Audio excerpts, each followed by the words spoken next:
Hi folks, I'm Sean. Welcome to Finding Fuscata. I like to talk about things that have been hidden from us. And this thing that I want to talk about hasn't really been hidden from us as much as it's something that we usually just don't think about. So I'm sitting here, it's a beautiful spring day. There's blossoms coming in, there's water sparkling. Let me show you real quick.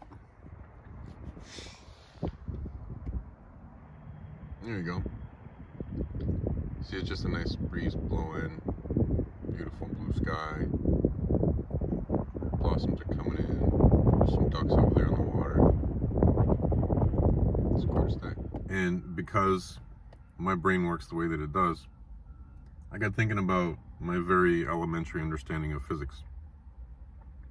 And something I heard Neil deGrasse Tyson talking about one time is that if you travel at the speed of light, then time effectively collapses to zero.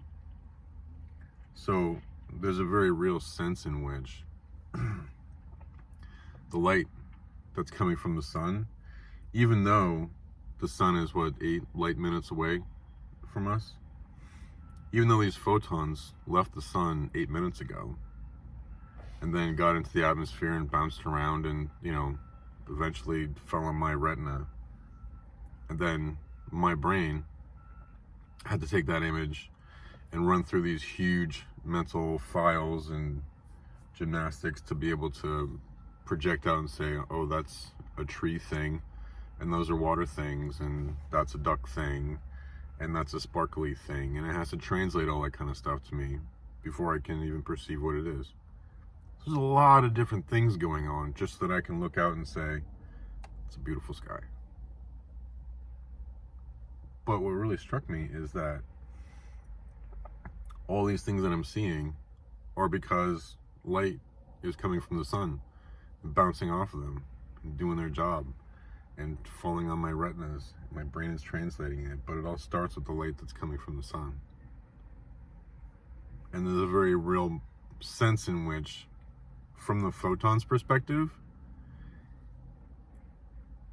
it didn't leave the sun until I looked at that tree, until I looked at that sparkling water.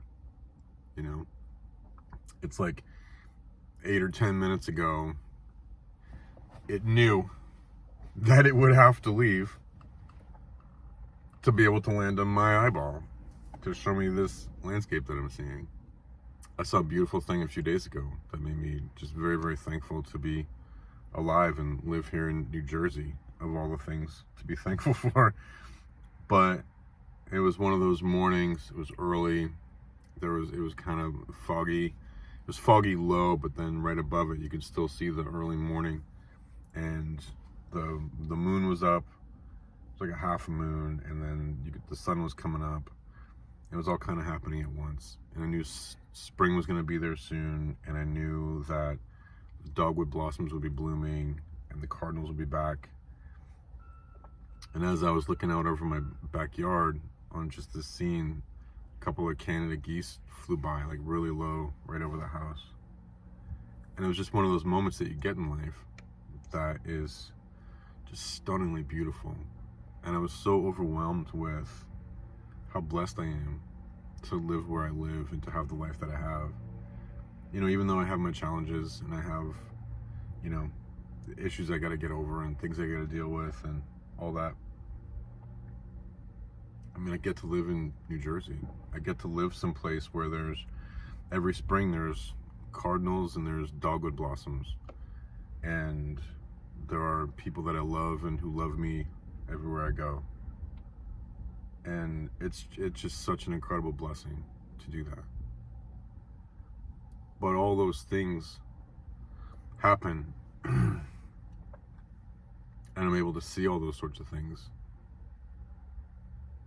because, a photon left the sun and bounced off the moon and traveled back and fell into my eye right as some Canada geese were flying by. And it reminded me of all these beautiful memories that I've had, living here in New Jersey. And whether or not you believe in God, whether or not you believe in any kind of a deity or a higher power, or if you just think that if you're a strict materialist and you think this is all just matter, it's still amazing. It's still an amazing experience. Life is an amazing experience. And the odds, the probability of me being here, of you being here, is so low. It's so astronomically low. I try to remember that even on my absolute worst days.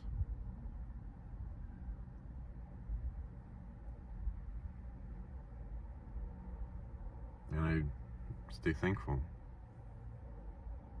And I'm thankful for these little photons that started traveling however many minutes ago. I had no idea where they were going, but as soon as they left, they came to me. And you could almost say, if you were feeling gratitude enough, you could almost say they left for me and for you, right? This isn't narcissism or solipsism. This is gratitude. So that guy over there and that dude fishing and those people over there and those ducks, you know, crickets that are chirping around and everything. Whatever it is that they're seeing, those photons left for them and for me and for the plants and for the photosynthesis and for whatever purpose it's serving. It's remarkable. And something else I learned today too. This isn't a new thing that I learned, but I've been reminded of it lately. I'm still trying to sort it out. I'm fascinated by the color green and how the green is in the center of the rainbow, our visual light spectrum. And if I remember correctly, our visible light spectrum is kind of the middle of the light spectrum. Like there are higher frequencies and there are lower frequencies that we don't have access to visually, but they're out there. But what we have can be broken down into the rainbow. And green is the middle color in the rainbow. And green is also the color of the heart chakra. So there's a sense in which green is the color of love. I think about when Jesus said, the path to destruction is wide, but the road to salvation is narrow, and there are few who find it. And that narrow path, to me, the way I always translated that, not always, but, since I've kind of like left traditional Christianity, the way that I translate that narrow path is to find the middle road, to find the truth, to find a way to align your heart and your mind, to find a way to act through love. That's that middle path. And you could very easily say it's the green path, because it's the middle. And so, we can look at this scientifically and say it's chloroform or whatever they call it. Whatever the chemical is, I don't know if it's chloroform, but whatever the chemical is that makes them green. But it's also, the middle spectrum of light. And it's a time of love and regeneration and rejuvenation is what spring is all about. And I love that. And it just makes me very thankful to be alive. Makes me thankful to be here. And if I'm being mindful and deliberate, then I can be thankful for my challenges. And I can be thankful for the strength that I find to overcome them. And I can be thankful for the strength that I find to help others overcome their struggles and challenges.